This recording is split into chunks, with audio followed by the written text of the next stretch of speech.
Bom dia! Hoje o Visual vai falar sobre um tipo de deficiência que é pouco abordado, o nanismo. E para falar sobre esse assunto, para responder algumas das nossas questões, estamos aqui com a Kênia Rio.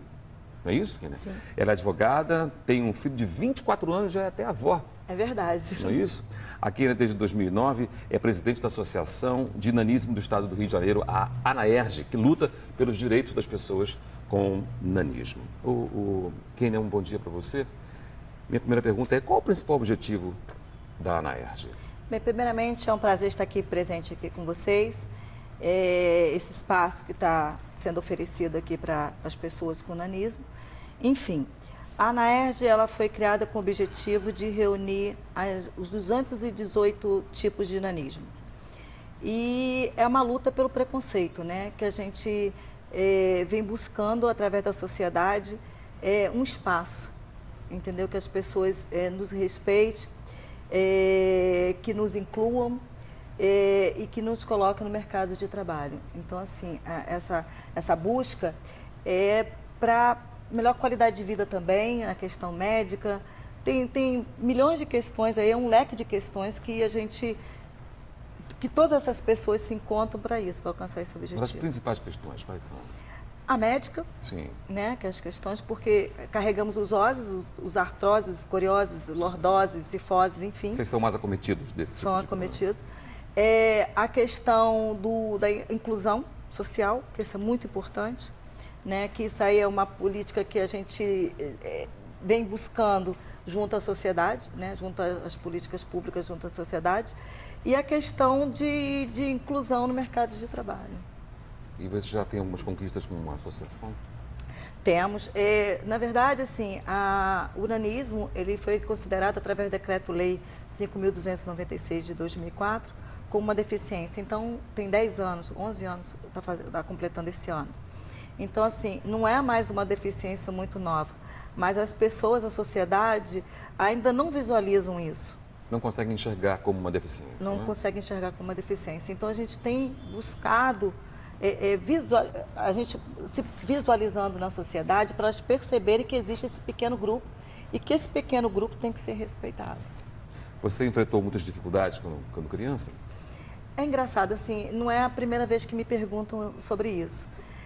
Chega a ser até meio, soa falso, mas assim, no meu tempo de escola, eu fui muito bem recebida. Essa questão de bullying que tanto falam hoje, essa coisa moderna, não existiu. Eu fui muito bem acolhida. Eu venho de uma família com pai com nanismo e mais 2 irmãos. Sim. Então, quer dizer, a gente já veio de um seio familiar, não foi de uma mutação genética onde não existia pessoas. Eu já cresci com espelhos, que foi a minha família. Então, quando chegou na fase de escola, eu fui muito bem recebida. Seria injusto com meus pares chegar e dizer assim, não, eu não fui recebida, eu sofri bullying. Não, pelo contrário. Eu e meus irmãos sempre fomos muito bem acolhidos no colégio, fomos sempre muito queridos. Agora, eu tenho relatos óbvios de pessoas que hoje falam que sofrem bullying por conta do nanismo, crianças que sofrem preconceitos mesmo, assim, cruéis. Eu queria te dizer, e essa é a sua história pessoal, mas qual o maior obstáculo que você acha que a pessoa com nanismo enfrenta? Físico. Físico. É o físico. Porque a sociedade hoje não está preparada para nos receber. A questão nossa, você vê que é os banheiros públicos, é a questão dos telefones, a questão dos bancos, dos caixas eletrônicos, caixa de supermercado, enfim. Tem toda uma série de coisas. Se eu ficar aqui descrevendo, eu vou ficar o dia inteiro. E são muitas coisas que tem que ser adaptadas para a gente e que a gente não tem. Entendeu? E vocês ainda enfrentam problemas como a questão de ser jocoso, o tratamento a vocês. Sim. Por que você acha que alguns programas de humor insistem em colocar pessoas com nanismo para fazer graça, fazer Essa piada, é uma enfim? questão já cultural, né? Que a gente já vem ao longo dos séculos percebendo isso, né? No tempo da cultura egípcia, o nanismo não era visualizado dessa forma. Mas depois, quando veio na cultura grega, aí que a gente viu que tem aquela questão do belo e tudo, não só com o nanismo, outras deficiências Sim. eram muito excluídas, né, nesse tempo. Então, a partir daí, vem ao longo dos anos essa coisa incutida dentro da sociedade, dentro do inconsciente coletivo, que o nanismo é o motivo de chacota, do apontamento, da ridicularização. Isso é uma coisa que a gente vem lutando muito e a gente vem buscando isso, porque a gente vê assim, a gente está tendo tanto movimento hoje, movimento dos negros, o movimento das pessoas obesas, do Down, enfim, tantos movimentos, e que a sociedade está até de parabéns, porque está tendo uma transformação que a gente está vendo que está. Mas com relação ao nanismo ainda está muito aquém. E você não acha que a participação em programas de humor, por exemplo, é um passo para estigmatizar cada vez mais? Sim, concordo. Mas eu não posso chegar. Muitas dessas pessoas, elas estão ali pela própria exclusão da sociedade, por uma falta de opção. Por busca de remuneração? Por busca de trabalho, entendeu? Enfim. Porque a sociedade exclui tanto que, às vezes, a falta de oportunidade, eles buscam esse tipo de trabalho. E qual é a principal reivindicação das pessoas com nanismo hoje? É isso, respeito. Eu gostaria que a sociedade respeitasse. É uma coisa assim que me emociona muito e desculpa por isso, mas é uma coisa que vem, assim, é uma luta que eu já venho com 50 anos, que eu vejo com família, vejo com filhos. Hoje nós temos grupos incríveis, porque o nanismo, as pessoas têm que se conscientizar que qualquer pessoa pode ter filho com nanismo, através de uma mutação genética. É o mesmo tipo da mutação do Down, esse acidente genético que acontece com o Down, existe um acidente genético que acontece com o nanismo. Então, as pessoas têm que entender que isso qualquer pessoa pode ter, entendeu? E a gente vê que a sociedade tem que modificar com relação a gente, tem que existir esse respeito, porque a gente vê muitas crianças, a gente vê muitos pais questionando sobre isso, que ainda existe essa coisa de apontar, as crianças sofrem com isso, e isso causa para a gente uma exclusão muito grande. Eu imagino que sim. Nos transportes públicos, como é que está a acessibilidade para nenhum. pessoas com nanismo? Não tem, nenhum. Inclusive, temos várias brigas judiciais, inclusive, na questão do validador, que o validador tem 1,80 m, a altura, quer dizer, então, a altura do validador é 1,80 m, eles têm dificuldades de ônibus, têm dificuldades em subir nos ônibus.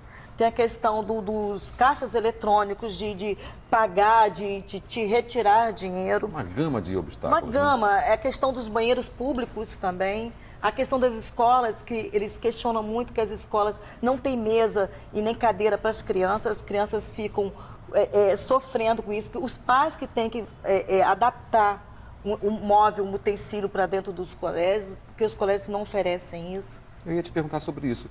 Vamos falar um pouco sobre o lazer. Existem brinquedos adaptados para as crianças? Não existe.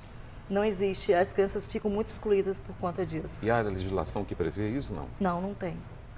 E a gente tem buscado isso. Essa é a luta da ANAERJ também, é a luta né? Lógico, sim. Porque as crianças, elas não têm um lazer, não têm um local de um espaço que elas possam brincar por conta do tamanho. Não tem, no colégio mesmo, como eu já havia falado anteriormente, não existe adaptação dos móveis. Enfim, a gente é totalmente excluído. A gente vê todos esses movimentos acontecendo, tá certo. É uma deficiência nova, 10 anos, eu não acho muito novo. Não é tão novo. Não é tão novo.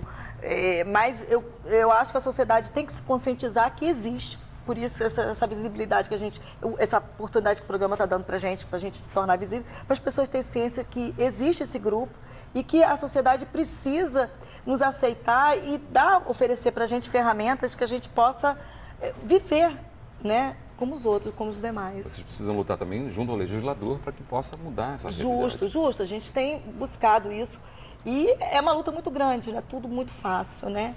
Então, a gente tem buscado lutas mesmo para modificar esse quadro, como eu já havia dito anteriormente. Tá certo. Vamos falar agora de mercado de trabalho. O que vocês conseguiram até agora com a ANAERJ nesse setor? O sistema de cotas. Assim, foi muito importante. Já existe o sistema de cotas e, assim, fico muito feliz porque muitas pessoas estão sendo contempladas. Muitas pessoas com nanismo. E é bacana porque a ANAERJ... Como funciona a cota?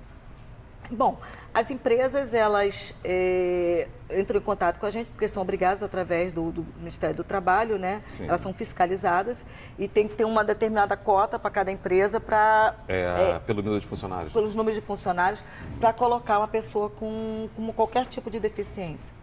Eles até, inclusive, quando eles entram em contato comigo e eu repasso as vagas para as pessoas, eles falam assim, olha, para vocês não é mais fácil para a gente contratar as pessoas com nanismo, porque a adaptação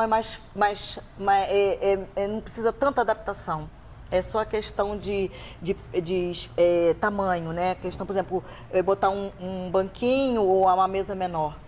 E a cada quantos funcionários você precisa ter uma pessoa com nanismo na empresa? Bom, aí eu não posso te afirmar, Sim, mas assim, precisar. o que a gente sabe que todas as empresas têm que colocar um determinado Está número. funcionando?